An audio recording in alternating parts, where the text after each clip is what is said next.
La Biblia y los ataques del modernismo, sección 2.4, parte 15.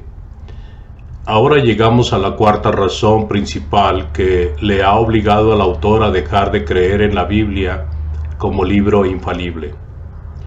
Punto 4. Según la Biblia, Dios ha fracasado a vuelta de cada esquina. Puso a la primer pareja en un lugar ideal para que le sirviera, sin embargo, tan pronto escucharon otra voz, la de Satanás, Adán y Eva la siguieron, abandonando a Dios. Se perdió toda esperanza de un estado perfecto aquí en la tierra. El huerto del Edén fue borrado de la faz de la tierra. El mundo se corrompió. El autor ahora presenta 3 ilustraciones de su afirmación blasfema.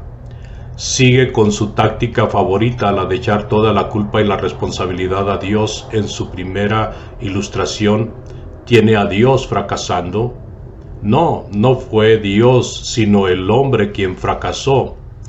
¿En qué fracasó Dios? Nos dirá el autor. Él implica que Dios intentó crear algo, al hombre, incapaz de errar, pero fracasó, porque el hombre erró. ¿De dónde supo él eso? No de la Biblia. Al ver tanta maldad, Dios se propuso a terminar con el hombre existente y empezar, como quien dice, de nuevo. Esta declaración es falsa. ¿Dónde en la Biblia dice Dios tal cosa? ¿Quién es el autor para que aceptemos sus acepciones sin prueba? No fue cuestión de acabar con la existencia del hombre y luego hacer otra creación de él, sino de destruir a los pecadores. Acabó con todo por medio de un diluvio, salvando únicamente un pequeño núcleo para volver a empezar en un mundo limpio, libre de corrupción. Volvió a fracasar porque, comenzando con Noé, los nuevos habitantes pronto se entregaron a la maldad. Cada vez que el hombre fracasa, el modernista echa a Dios la culpa. Este es el patrón que todo modernista sigue. Espera así deshacerse de toda responsabilidad delante de Dios. Otra vez el autor representa mal a Dios, dejando la impresión de que Dios intentaba hacer hombres incapaces de pecar. Y ya que estos también pecaron, concluye que Dios fracasó. Lo que él ignora por completo es el esquema de la redención del hombre. La redención eterna del hombre es el tema de la Biblia. Él no comprende de qué se trata la Biblia y por eso no puede creer que es el libro inspirado. El Evangelio es el plan de Dios concebido en su mente desde antes de la fundación del mundo. Dios sabía que se sacrificaría al despojarse de su propio Hijo. Primera de Pedro 1:20, Apocalipsis 13:8. Si Dios anticipó la caída del hombre, pero lo que es de más importancia es que también anticipó su regeneración como producto acabado. El autor habla mucho de la debilidad del hombre. Esto no es el punto a pesar de la debilidad del hombre. Referente a la tentación, alcanza la fuerza necesaria en Cristo y puede estar en pie. Efesios 6:10 al 20, Filipenses 4:13, Romanos 14:4. El Evangelio regenera a hombres débiles y los hace progresivamente más y más fuertes. Esto el incrédulo rehúsa ver. Si 1 o si 10 millones rehusan esta fuerza que Dios les ofrece en Cristo, no se quita nada del amor y de la sabiduría de Dios. Nada más sigue en sus rebeliones. Dios nunca se propuso crear algo incapaz de pecar y por eso nunca ha fracasado. Sí creó al hombre y el hombre dejado a sí mismo es débil y peca de continuo, pero Dios, quien nos ama sin discriminación, ha hecho posible el rescate del pecado de todo hombre en el mundo. sin excepción alguna. Los que acepten su salvación serán salvos eternamente. Ahora, ¿en qué ha fracasado Dios? El autor pone palabras en la boca de Dios. Si uno quiere saber cuál plan tenía y tiene Dios para que el hombre pueda irse a la palabra de Dios y Dios mismo se lo revelará, quiere que todos los hombres sean salvos y vengan al conocimiento de la verdad. Dios no quiere que ninguno perezca, sino que todos procedan al arrepentimiento. Y el Espíritu y la esposa dicen, ven.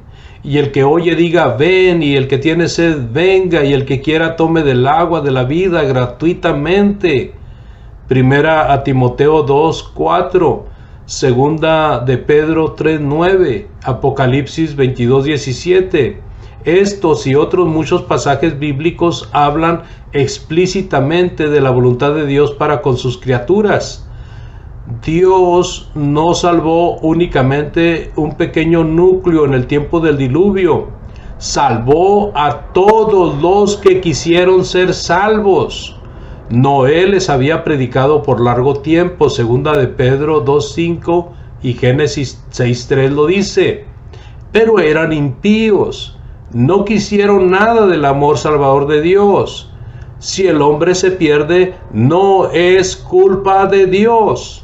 ¿Cómo quiere el modernista inculpar a Dios para no admitir el nada de culpa en su impiedad? Los que pelean contra el plan de Dios en el Evangelio, el cual es la potencia de Dios para salvación a todo creyente, Romanos 1:16, tienen que sufrir las consecuencias de su propia necedad.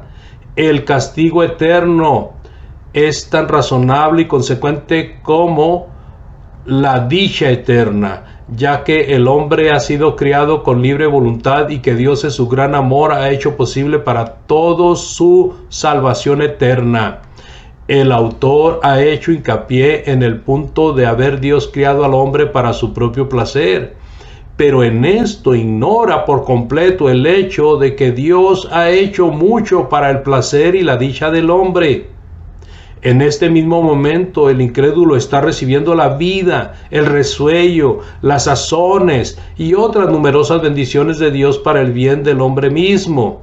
Hechos 14:17, también 17 del 25 al 28, Mateo 6:25 al 34 y Daniel 5:23. Además de esto, en la eternidad, una gran multitud de gente de todas las naciones gozará de dicha inefable en el cielo. ¿Es todo esto para la satisfacción de Dios solamente? El autor se hunde en sus imaginadas inconsecuencias y contradicciones bíblicas y rehúsa ver el verdadero diseño de la Biblia, la cual nos dice que Dios ha hecho provisión para toda necesidad y todo anhelo del hombre.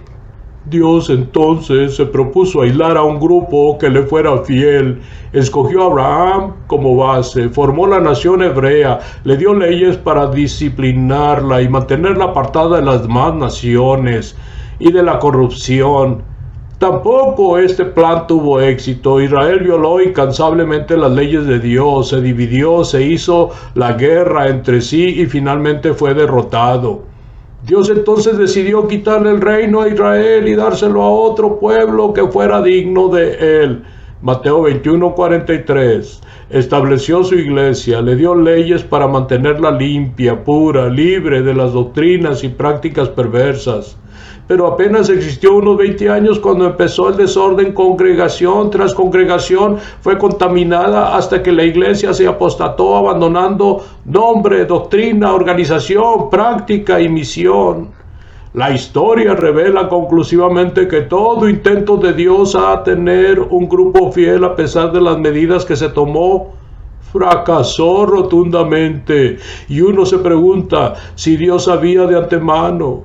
Recordemos que Dios todo lo sabe, que fracasaría vez tras vez. ¿Para qué dar estos pasos? ¿Para qué experimentar tanto?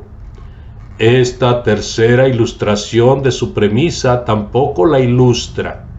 Nótese que el autor deja la impresión de que la formación de la nación judaica era para que existiera un grupo de fieles, que no se apartaría. ¿Citó algún pasaje bíblico para respaldar su aserción? No. Deja la impresión de que la formación de la nación hebrea era un fin en sí. Ahora, que dicha nación pecó y se apartó de Dios, se concluye que Dios fracasó. Tal cuadro no es nada bíblico, ya que el autor por muchos años enseñaba la Biblia con fe. Es difícil comprender por qué representaría tan mal a la Biblia. La formación de la nación hebrea fue parte del plan de Dios concebido en su mente desde antes de la fundación del mundo. Efesios 3:10 y 11, Romanos 16, 25 y 26. Aún en el huerto de Edén, Dios dio la promesa de salvación para el hombre pecador. Génesis 3:15.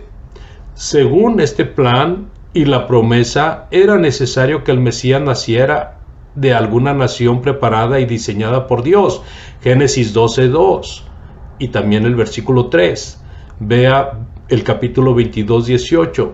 Gálatas 3:8 y 16. Y también Hechos 3:25.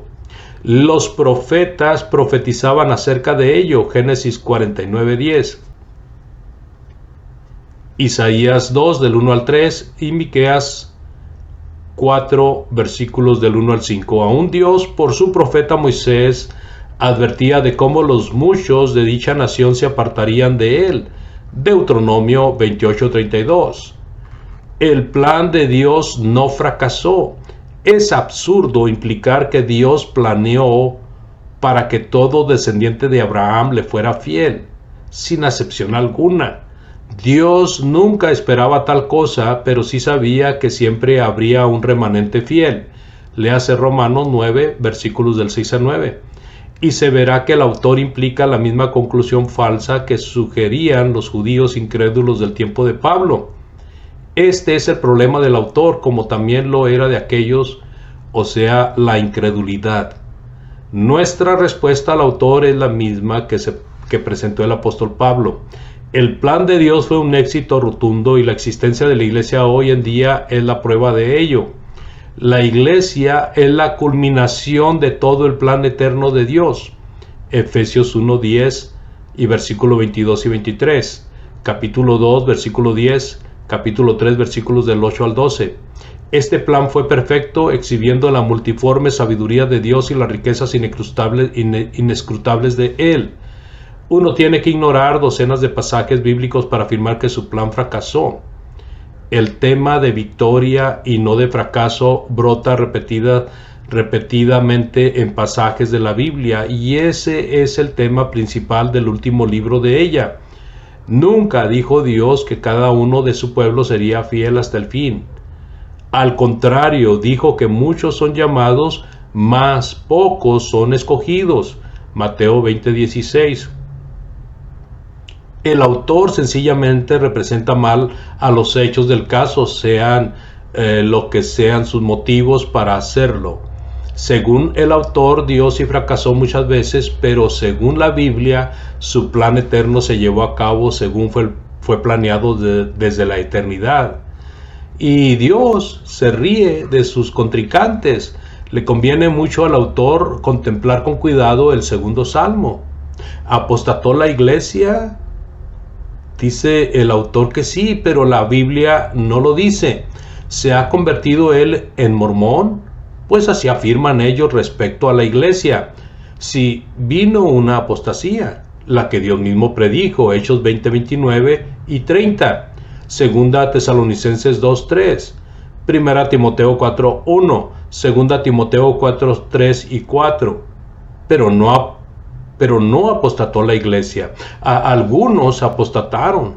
Cristo es la cabeza de su iglesia, tiene un cuerpo, un reino, un rebaño. Es compuesta su iglesia de hombres de todas naciones y épocas. Apocalipsis 5:9, 10, también el 7:9, 21:24 y también Mateo 8:11. ¿Los va a salvar eternamente? Efesios 5:25. El autor ignora por completo la verdad declarada en Romanos 11:5. Dice que la historia revela. Preguntamos, ¿cuál historia?